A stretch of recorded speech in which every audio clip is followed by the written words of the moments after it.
but a significant enough number that you still see these oddball traits here and there in the population that don't seem to, be that advantageous. Okay, does the word heterozygous mean anything to you? Yeah. They have the Exactly. The heterozygous big A, little a, right? Let's say the little a is recessive, the negative trait is recessive, but a heterozygous individual, how would they do? Would they survive just fine? Yeah. They would be just fine because they don't have the phenotype. They don't have they just have it. They just carry it, and then some of their babies have it. And that's why we see it still. That's why in the population, if we survey 10,000 of them up, we still see like 400 of them that have that phenotype, even though it's not ideal. Because you'll occasionally get some homozygous recessives popping up. So the heterozygotes could carry it. But there's also situations where there's heterozygote selection, where the heterozygous actually do better than the homozygous, what we call healthy. And a good example of that is sickle cell anemia in Africa. In Africa, over the years, over the last, probably thousands of years or whatever, sickle cell anemia actually has been selected for. It's advantageous to be heterozygous for sickle cell. Why? I wonder if anybody knows this. Sickle cell is a disease of the red blood cells that actually causes you harm. If you're homozygous, it could kill you. It's that severe. It reduces the ability to carry oxygen. But if you're heterozygous, you can survive. You have some symptoms. It's not super terrible. But in Africa, it's actually an advantage to have it. Go ahead. Did you say because of malaria? Because of malaria, exactly right. Because of malaria. In Africa, there's a whole lot of malaria. A lot of people die from malaria. And being heterozygous for sickle cell actually you don't get, well, you still get malaria, but not as bad. Maybe you don't die of malaria because of it. Because the parasite with malaria doesn't infect the sickle blood cells so well. Interesting. So you can understand why in Africa the allele for sickle cell is pretty high. The frequency for that allele is fairly high because it's actually selected for. To some degree, obviously, because if you're homozygous, you're dead. It's not good then. It's kind of a catch-22 there. Everybody clear on this? All right. Coolness.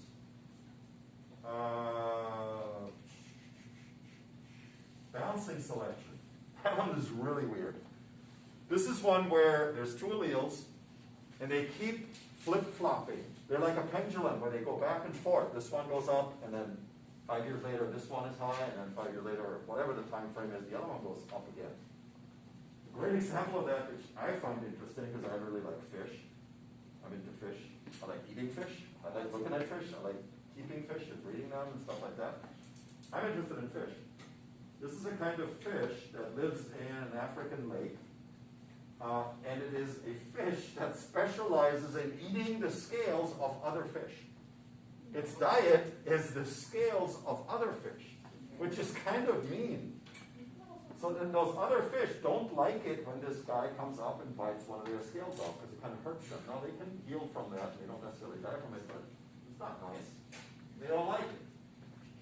So these fish, the name doesn't matter. It's Parasotis microlepis. I don't know what lepis means biting. I don't know. Anyway, Parasotis microlepis. The mouth and the head of that fish is turned to the side, either to the left or to the right. Let's say it's turned to the left. If it's turned to the left, it attacks the right side of the prey fish. The other fish that it eats the scales off are usually pretty big, and it comes up from the right. Its mouth is turned to the left, so it's perfect for plucking a scale off of that fish and then darting off. You with me? No. The problem is that the food fish that have the scales don't like that, and they learn that these fish are attacking from the right. So eventually they guard their right more, and they pay attention to them. When they see them coming, they move, and they can't get the scales. You with me? So then those guys don't do so well. They're not getting a lot of food. So now all of a sudden the right-turned mouth ones succeed better because the food fish are only guarding the right side. And then all the right-turned mouth ones can pluck scales off of the left side of the food fish. And this keeps undulating back and forth like a pendulum. It keeps going back and forth. We call that balancing selection. So both traits stay in the population because as one goes up, the other one goes down. then the food fish learned the other way. And then it swings the other way again. I didn't explain that very well. Was it good enough? Good enough will have to do. Wouldn't they be able to eat from both sides if they came from different directions? No. No, like if your mouth is turned this way, then let's say, if you'd have to meet the fish head on to do it from the other side. Yeah. But if you meet the fish head on, he can see you coming. And he's going to go away. He's going to swim away. You're not going to be able to catch him. You got to sneak up to him from behind if you're going to eat the scale. And then your left turned mouth can only really get the right side, because if you try to get the left side, you'd have to go upside down. Okay. That'd be too hard to coordinate. So, There are fish that swim upside down, but not these. They're called upside down catfish, also living in Africa. Unrelated to what we're talking about. Tangent! No! Delete. Rewind. okay, so basically with the balancing selection, so when the fish gets guarded, Yep. He's guarding his right side. Yep. the other side gets better. Now these guys survive better and they go up in number. Okay, Got it? yeah. Yeah. And then it goes back. All right. Cool. Oh, that's it for that. Okay. Just gonna double check my chapter 23 stuff.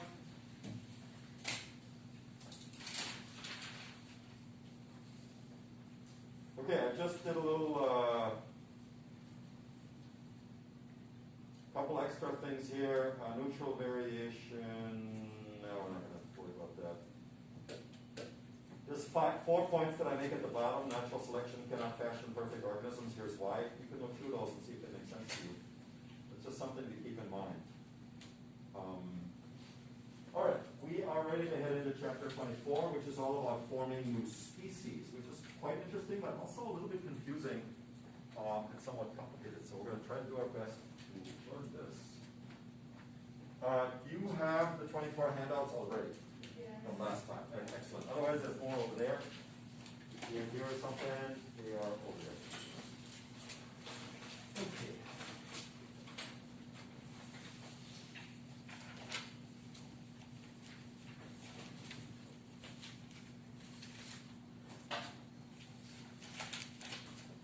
So, chapter 24 is the origin of species. In other words, how do new species form? We call that process speciation. That's okay. I'm not getting it clear. So traits, they cannot switch what they are, right? So like a dominant trait can become like recessive. So what happens is like a recessive one just gets in common? Or Yeah, and because like a recessive can turn dominant. it could theoretically, if there's some changes happening in the genome with gene arrangement and all of that stuff, it could. But that's not normally what happens. So like only by mutation. And it, possibly. An individual isn't going to switch either. It's the offspring that are going to be different. Does that make sense? Like the individual themselves don't turn. Like we don't have right mouth fish switching to left mouth. That doesn't happen. The right mouth is going to be right mouth the entire. That's actually left. Whatever. You get the idea. It's going to be that way all its life. But the offspring then might be slightly different. Okay? And especially if they're heterozygous, they might have some right offspring, some left offspring. And if the food fish switch their behavior, certain ones are going to be more successful than the other ones from those offspring. So some of them start today because they're not getting enough scales. I don't know whose side to be on that one. I really don't want to be on the side of the scale eater because that's a mean fish. Like really, can't you come up with something else to eat? No. For real? What? Ah. So you're saying, Yeah. if I was Wait, born please to eat answer humans, You gotta do what you gotta do. Want to eat humans? Do what you got. if I was born to You'd eat probably defend mosquitoes. You would probably use Oh my God, Well, it's not the mosquitoes' fault. No, they have to do what they gotta do. Yeah, no, and we gotta do what we gotta do, which is exterminate their population. You fill in the stuff. Seattle. All right. Say what? What? Oh, okay. Is it the 60? You don't want to cross. There's no way to get rid of them. Yeah, that's right. Mosquitoes are food for a lot of organisms. You wipe out the mosquitoes, you're gonna mess everything else up. You couldn't even What do wipe you out, think? mosquitoes breed like, if there's a little puddle, boom, 1 million more mosquitoes. Yeah. It's impossible to kill them all. In the springtime, I have to get fish into my pond as early as possible. Otherwise, it's just a mosquito breeding pool, and my yard is filled with them. So as soon as they get fish in there, the larvae all get eaten. And it's that time now. you and I gotta do that, or have to get my son to do it. Microevolution is just a change in allele frequency. Macroevolution is an actual new species forming. So lots of, I shouldn't say lots, but enough changes in the genetics of the organism that new species are formed. How do we know it's a new species? How do we even know what a species is? Let me tell you. If we have a group of organisms, or if we have an organism, a population of an organism, that's diverging. In other words, there's a mutation that's going on where we have the one color and we have the other color. We got the black and we got the gray, or whatever it might be. They can still interbreed, they can still form offspring, but if they keep diverging, they keep kind of separating from themselves, eventually they're going to get to a point where they can't breed with each other anymore. They can't produce successful offspring anymore. Are you with me? That's the definition of a species. Is if you have two groups that you're looking at and they cannot breed successfully, then that means they're two separate species. Even if they look similar, even if they're fairly close, even genetically fairly close, if they cannot be successful in breeding, then it's a new species. That's the biological definition of species. That's the best definition of species. That's the most commonly accepted one. Go ahead. So it's impossible to breed two different species? No, it's not impossible. For example, you can breed a tiger and a lion. Liger. I think in the Tiger King from a year ago, I think they had ligers in one of the episodes. I don't remember if that was a show I watched. But you can get a liger or a tigillon, depending on which one is the mom and which one is the dad, or whatever. But the liger is a hybrid, is the thing. And ligers are sterile. They cannot reproduce and have babies. Not even with other ligers? No. A liger and a liger can't make babies because they're sterile. They don't produce successful sperm and eggs. So that shows you that the liger is not actually a new species. And the liger is not lion or tiger. It's just a hybrid. It's not basically a scientifically defined species at all. That tells you that tigers and lions are indeed separate species, separate enough to not successfully reproduce. When I say successfully reproduce, I mean produce offspring that are fertile, that can produce offspring. If they could, then we'd have to put tiger and lion into the same species, but they're not. Horse and donkey. Horse and donkey can make a mule. Mules are hybrids that are sterile, they cannot produce offspring. Okay, that means horses and donkeys are indeed separate species. Would there ever be like a mutation where the hybrid could breed? That can happen, that's called fusion. Sometimes the two groups are still so close that they fuse back together and produce, no, not a new species, just one species between the two. The original species that you had to start with. Where they started to go apart, but then they weren't successful in actually speciating all the way and they come back together. It's called What fusion. about, like, what if you... She had her hand up, someone calling her. What? But aren't tigers and lions technically the same? Because aren't they just called cats? Like big Well, cats? the cat is the class. I think, don't hold me to that. I don't know if it's class or order or whatever it might be. But it's a larger group. Okay. Within that larger group, there's smaller subgroups, but it's the genus and the species. Okay. With me? That makes more sense. Okay, yeah. You could go broader than that. You could say carnivores. Then it includes wolves and dogs and all of that stuff too. But if you keep going more narrow, then you got your cats. Then you got your panthera cats. That's like the tiger, the jaguar, the lion, or whatever. Those are all panthera. And then the house cat is like Felis. It's different genus. All right. Speciation, species concept, hybrid. We talked about all this. Nice. So to get to new species, to get this happening, to get this happening, we have to block them from reproducing. We have to isolate their reproduction. Okay, so that's called reproductive isolation. If that successfully happens, the two new species can form. So if you have species A, and there's a mutation that causes, let's say, A prime and A, but they're still the same species, they can still interbreed, but these guys are, let's say, green and these guys are red, but they can still interbreed and form successful babies. What has to happen for them to successfully speciate to actually become, let's say, B and A, to be completely different, where they cannot interbreed anymore, is they have to have reproductive isolation, where they no longer reproduce and produce offspring together. And that could happen. What's the easiest way for that to happen? Imagine you had this original species of animal. They're starting to become two separate groups.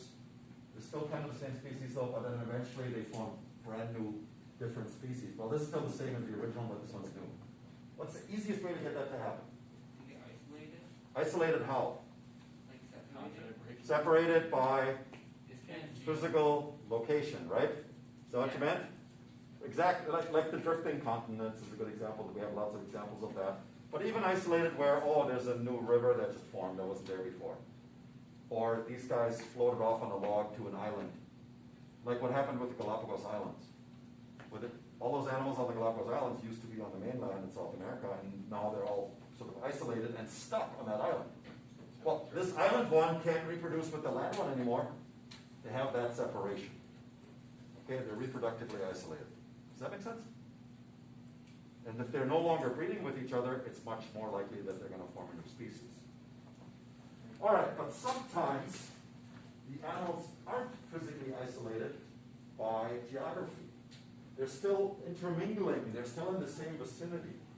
There could be other reproductive isolating barriers that can promote speciation. That's what we're going to look at now. So I'm going to get through a nice beautiful picture. There it is. So those barriers of reproductive isolation come in different forms. One of them is habitat isolation. So here you have a type of snake that lives somewhere in southern USA, I think, someplace. I don't remember exactly. Virginia or something like that. And this, I think it's a kind of garter snake. But one of the types, one of the subgroups of that snake decided to hunt in water, and it eats frogs and little fish and stuff like that. And the other one tends to stay on land, tends to be terrestrial more. Came from the same original species, but because this one spends most of its day in the water, and this one spends most of its day on land, the water ones and the land ones don't really reproduce with each other anymore. We have reproductive isolation. That drove them to become separate species eventually. But if you study their genetics and their anatomy, you see that they came from a common ancestor, very closely related but separate species. Give me a nod, give me something so I can move on, so I know that you guys got that, so, okay. Because I'm not always sure that I'm making sense. It makes sense in my head, but my head is a little different than your head. A lot of weird stuff going on here. Did you really say anything else other than like going over the Prezygotic. Prezygotic and the post? Yeah, what I'm talking about now is prezygotic barrier. So let's actually define that. Pre means pre. Before. Zygotic, we're talking about zygote, which is offspring, baby. Okay, so this is before you form a zygote, that's your barrier. Well, if you're not breeding, if they're not, sexually reproducing, they're not going to make a zygote. That's prezygotic. That's what happens with habitat isolation. Temporal isolation. Here's some skunks. These also live in the U.S. These are kind of some kind of striped skunk. It's not like the kind of skunk we have here with the one white stripe. These have like a bunch of stripes. They're kind of cute. We have temporal isolation. Temporal means time. Okay, the way this works is that one of the groups, mates in this one mating season during a certain time of year, in spring, let's say. The other one mates in fall. Different time of year mating season. How did that happen? Well, some kind of mutation in something in the gene, the brain cells caused this one to have this different behavior than the other one.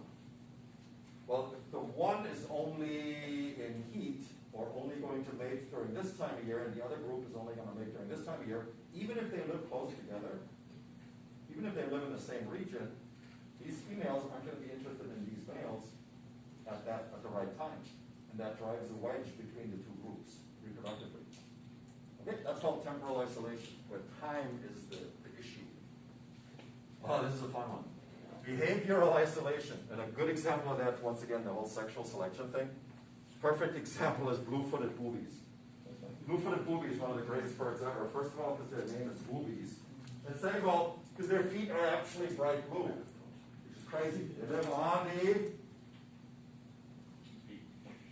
Galapagos Islands. Who's the famous evolutionist that stopped there?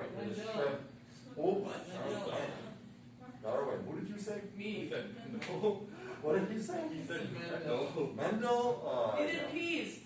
Mendel was in Austria, but anyway, yeah. They're so alike.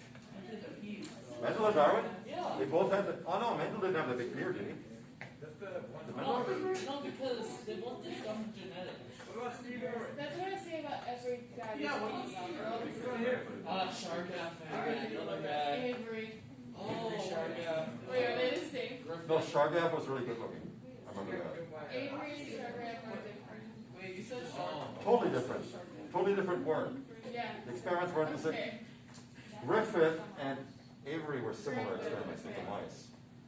I get their names mixed up. I know what they did, I just get them mixed up. Blue-footed boobies do a mating dance where the male has to dance, kind of like those birds I showed you before.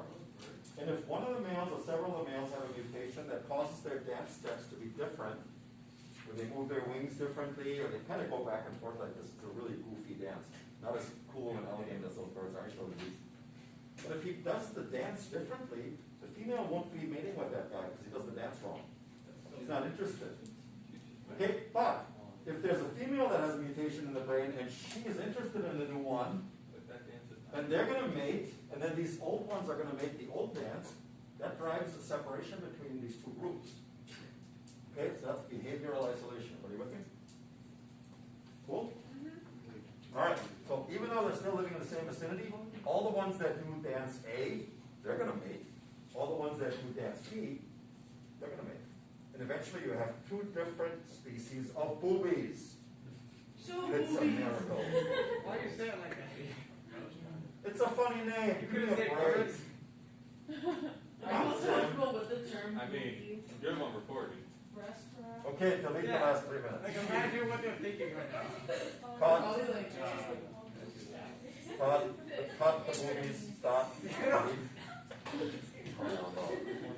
Speaking of, nobody ever looked up kettlewell's birds, did I you? looked it up. I found You it. looked it No, up? I Don't tried. say it out loud, it's on recorded. I tried so hard What? to Go find on, that. do it. Don't say it, don't say it. Sit on it. Great. See what it You can is. say it after the bell. It's already. What? No, Wait, what are you looking up?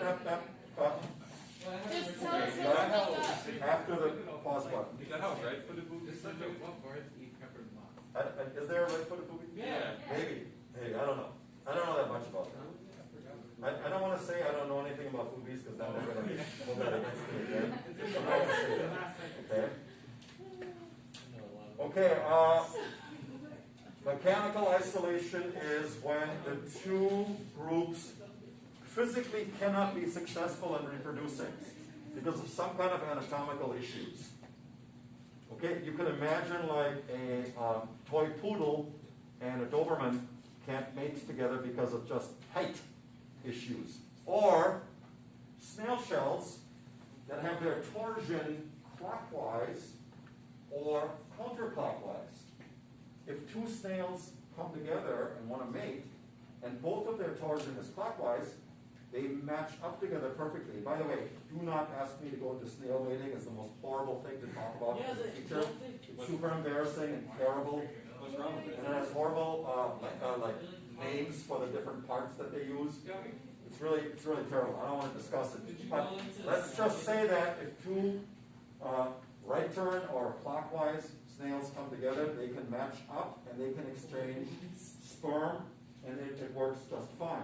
But if a clockwise meets a counterclockwise, they can't line up together correctly, and they can't mate.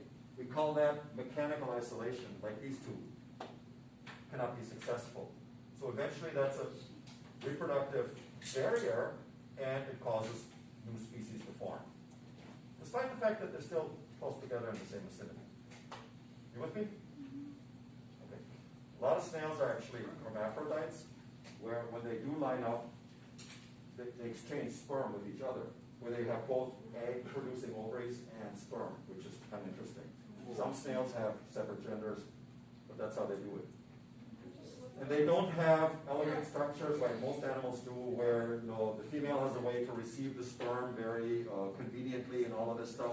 With them, They just throw what it they in. do is the one literally impales the other one in the body wall, and sort of injects the sperm into the body cavity where it then finds the eggs. Who? For who?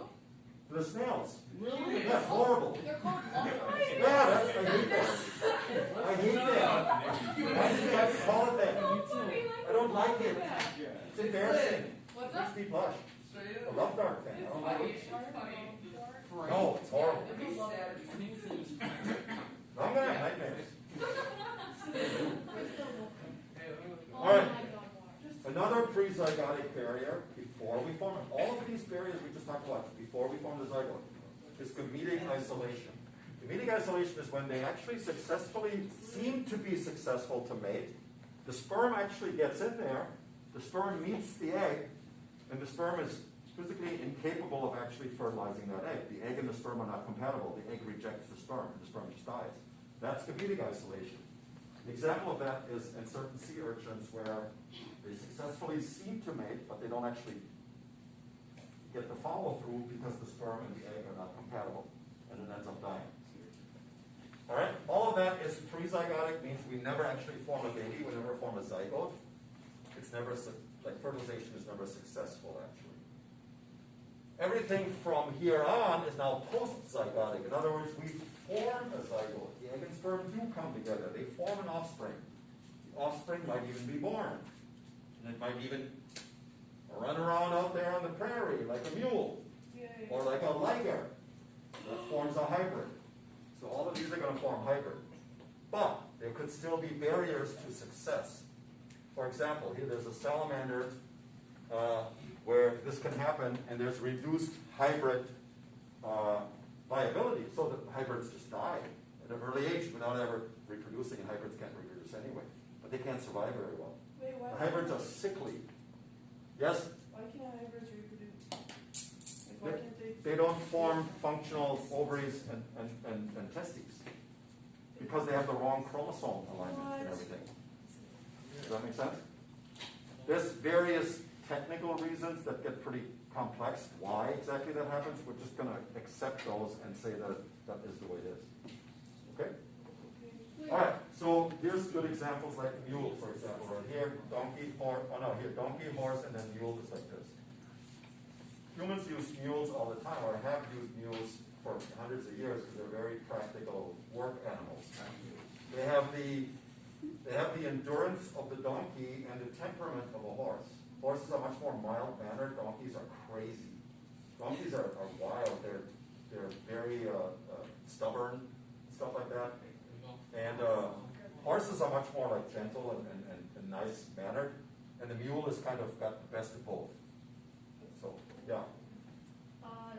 Just on the subject of how crazy donkeys are, they can take out a whole coyote with like one swift bite in the head. Okay.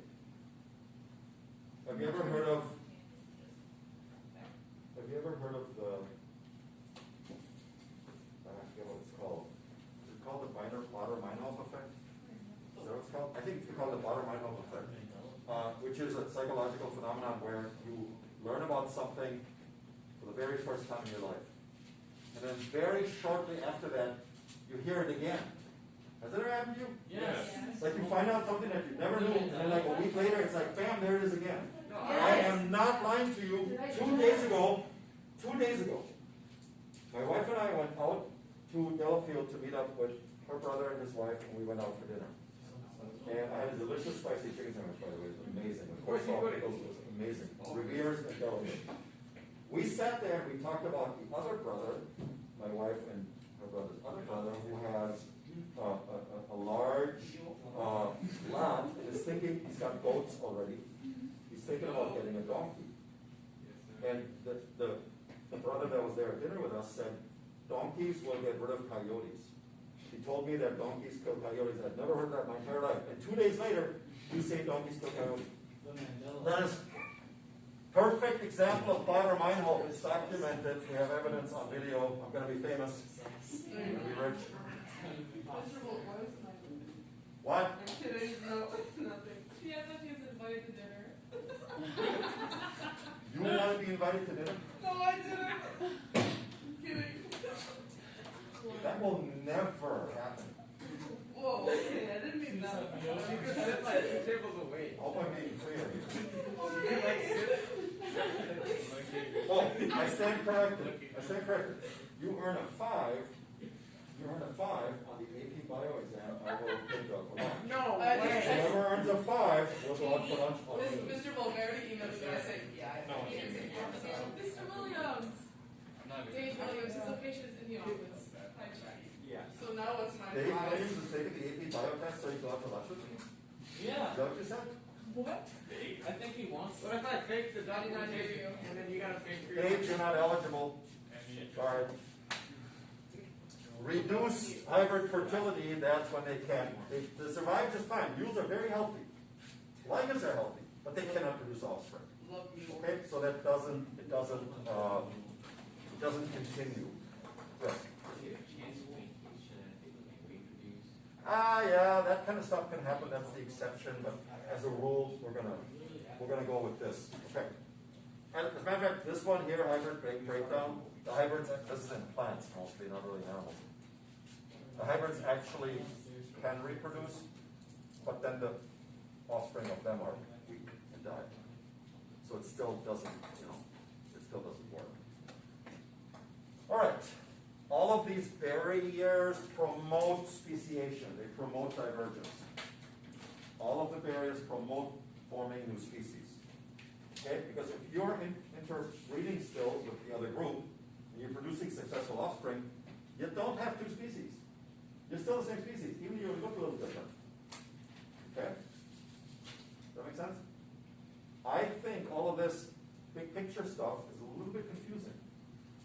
You gotta have your mind willing to absorb this knowledge now and to learn this. So if you're already in weekend mode right now, this stuff's gonna be a little tricky.